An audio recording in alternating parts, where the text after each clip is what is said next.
Our story today is called The Ambitious Guest. It was written by Nathaniel Hawthorne. Here is Harry Monroe with our story.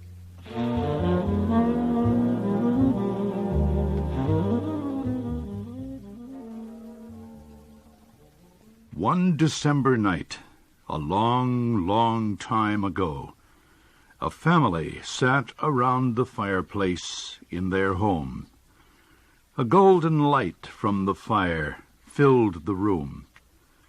The mother and father laughed at something their oldest daughter had just said.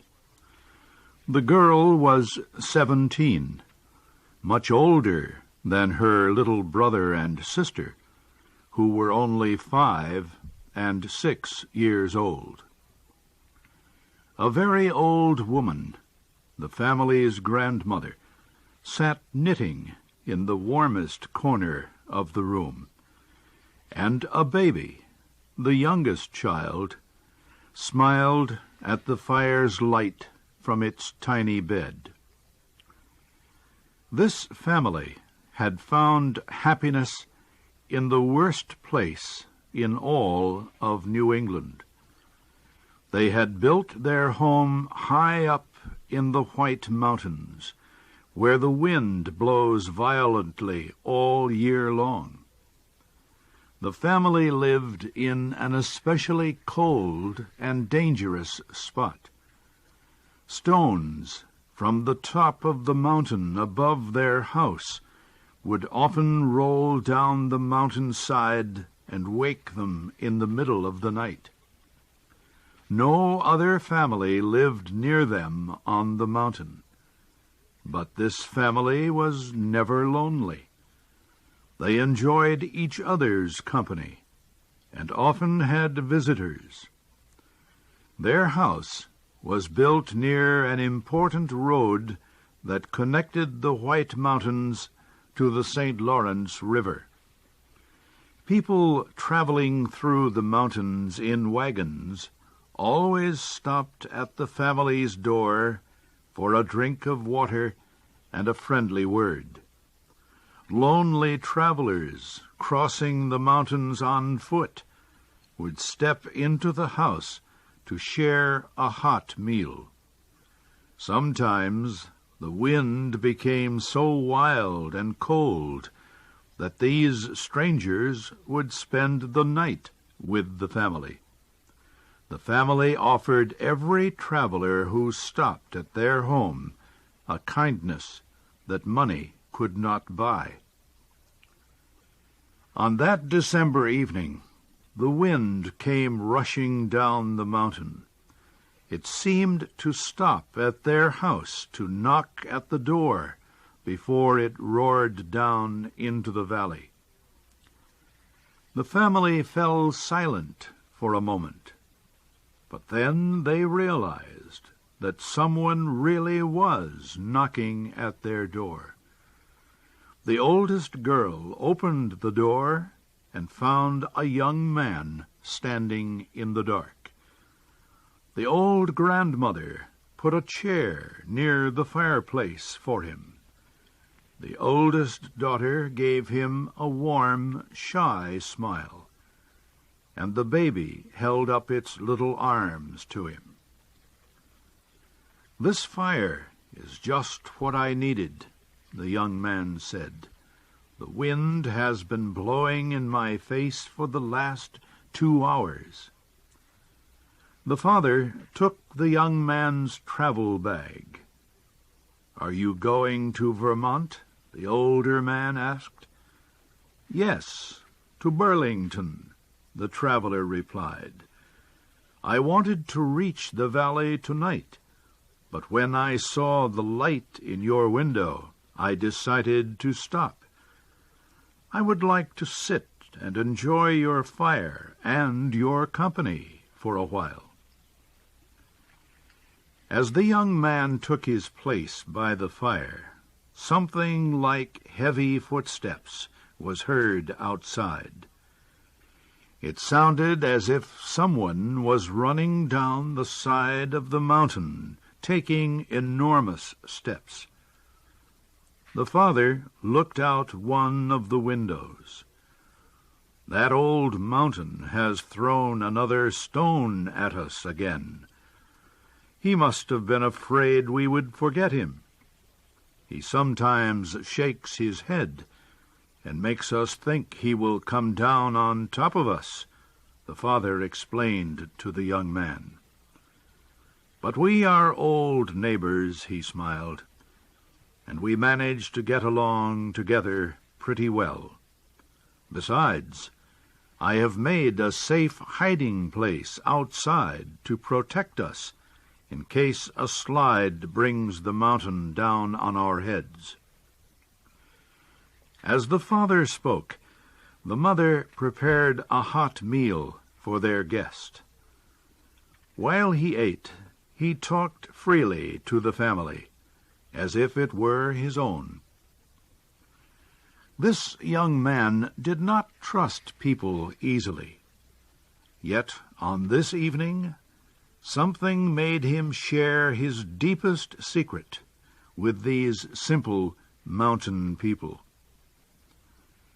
The young man's secret was that he was ambitious. He did not know what he wanted to do with his life yet, but he did know that he did not want to be forgotten after he had died.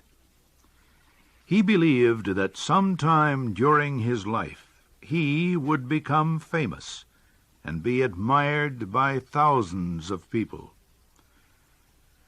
So far, the young man said, "I have done nothing. If I disappeared tomorrow from the face of the earth, no one would know anything about me. No one would ask, 'Who was he? Where did he go?'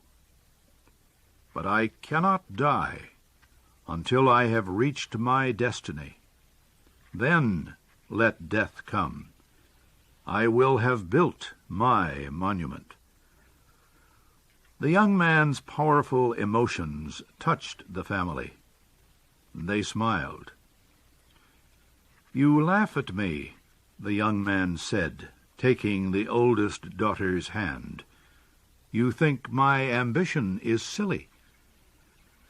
She was very shy, and her face became pink with embarrassment. "It is better to sit here by the fire," she whispered, "and be happy even if nobody thinks of us." Her father stared into the fire. "I think there is something natural in what the young man says, and his words have made me think about our lives here. It would have been nice if we had had a little farm down in the valley, some place where we could see our mountains without being afraid they would fall on our heads. I would have been respected by all our neighbors, and when I had grown old, I would die happy in my bed. You would put a stone over my grave, so everyone would know I lived an honest life."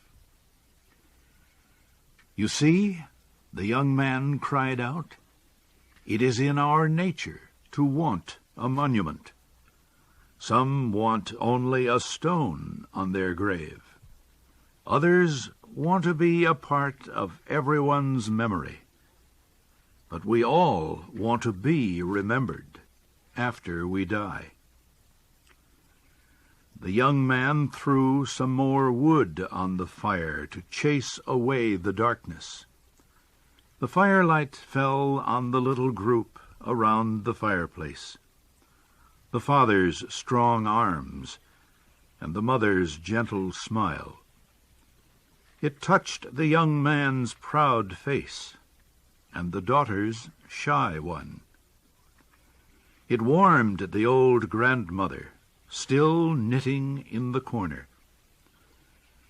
She looked up from her knitting and with her fingers still moving the needles, she said, "Old people have their secrets, just as young people do."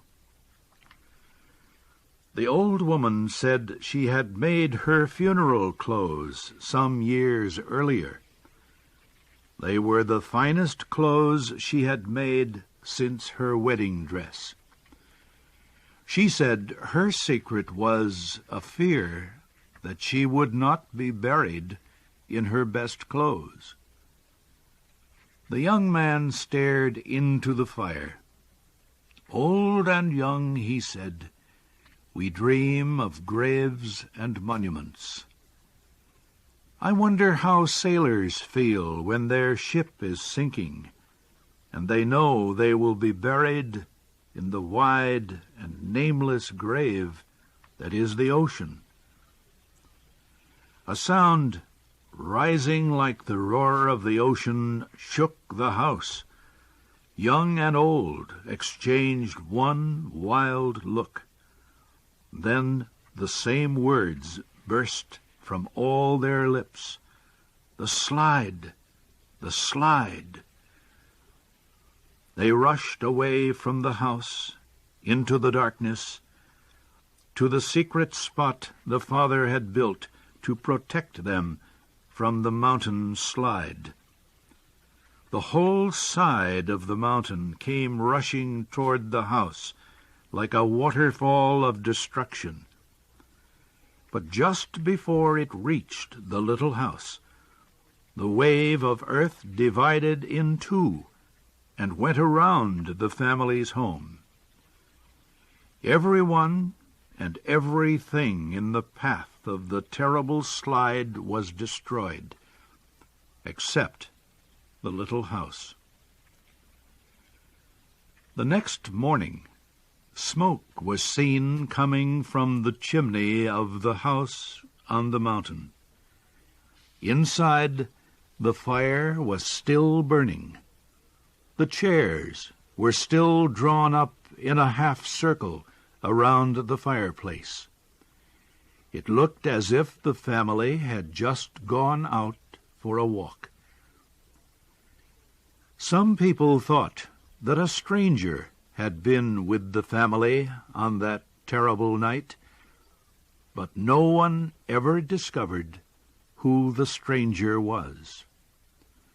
His name and way of life remain a mystery. His body was never found.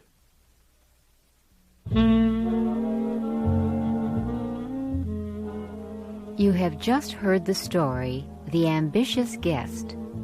It was written by Nathaniel Hawthorne and adapted for special English by Donna DeSanctis.